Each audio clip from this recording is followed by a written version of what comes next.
Today, we are diving deep into a fascinating case study on asset management.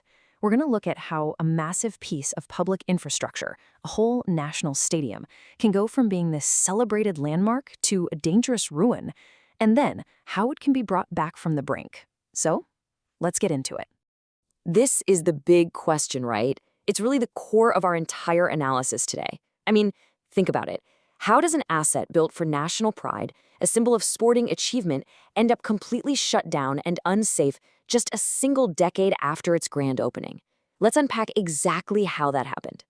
So here's the story in a nutshell.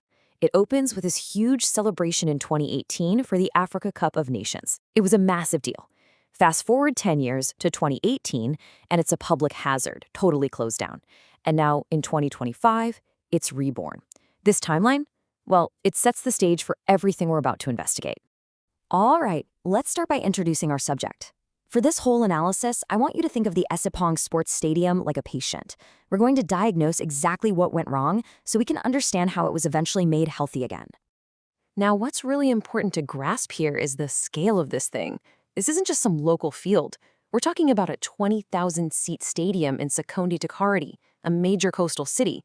It was built to host international events. From day one, this was a major national asset.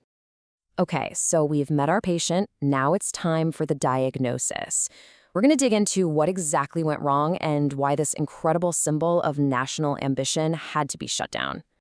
And this slide right here perfectly illustrates the core conflict. The initial promise was just immense. It was a home ground for beloved local clubs like Sekondi-Takoradi FC, a real source of pride for the whole community. But the reality, just 10 years later, was a building that really represented failure. For the local community, this was a disaster. Their teams were left without a home field, and a whole generation of young athletes lost their main venue. It became this huge, visible symbol of neglect. When the Ministry of Youth and Sports finally did its official inspection, the findings were genuinely shocking. I mean, we're not talking about a bit of wear and tear here.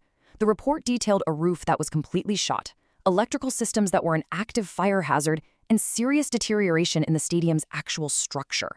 This wasn't just neglect, it was decay on a critical scale. But you know, the story doesn't end there in decay. Let's move on to the next chapter, the restoration. This was a complex, multi-year treatment plan, all designed to bring a national asset back from the absolute brink. The comeback was methodical, broken down into clear steps. It all started with a really detailed assessment and, of course, securing the funding.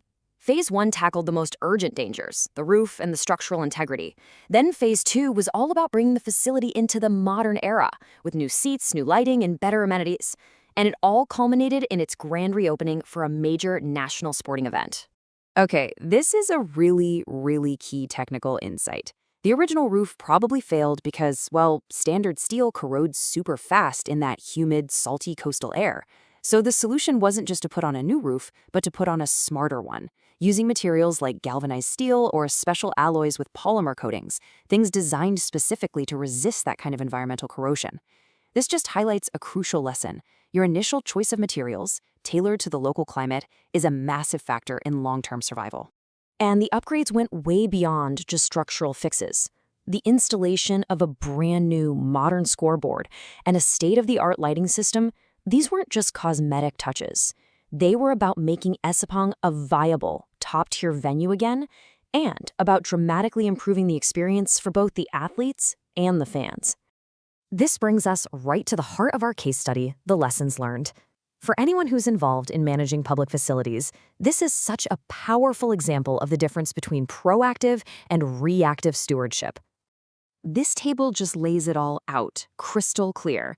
The pre-2018 reactive approach, which is basically just ignoring problems until they become a catastrophe, led to the stadium's closure, public anger, and ultimately way higher costs. The post-2020 proactive strategy, though expensive upfront, is what actually saved the asset and gave it back to the public. And if you take just one thing away from our analysis today, let it be this. The true cost of neglect is always higher than the cost of consistent maintenance.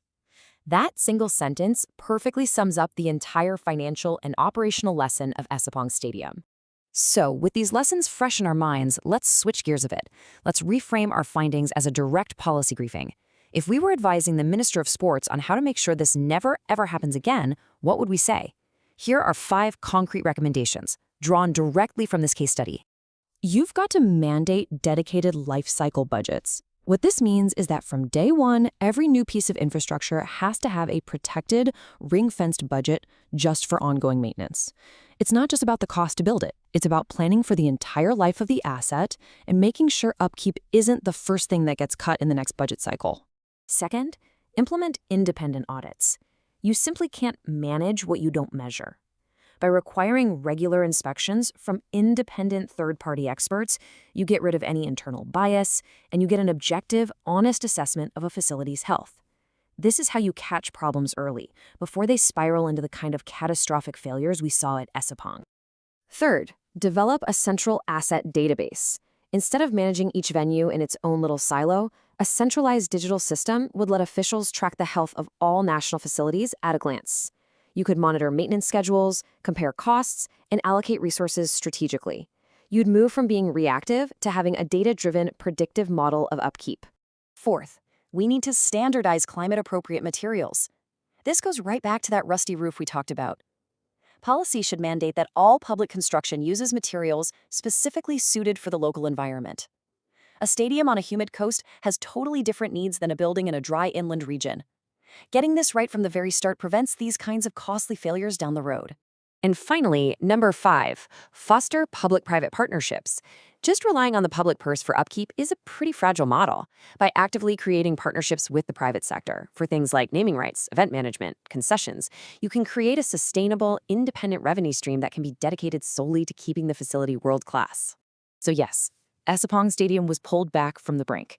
It's a story with a positive ending. But the final question isn't really about one stadium. It's about whether this rescue is just a one-off, or if the hard-learned lessons from its decay will truly become the blueprint for a whole new era of public stewardship. And that is the real test.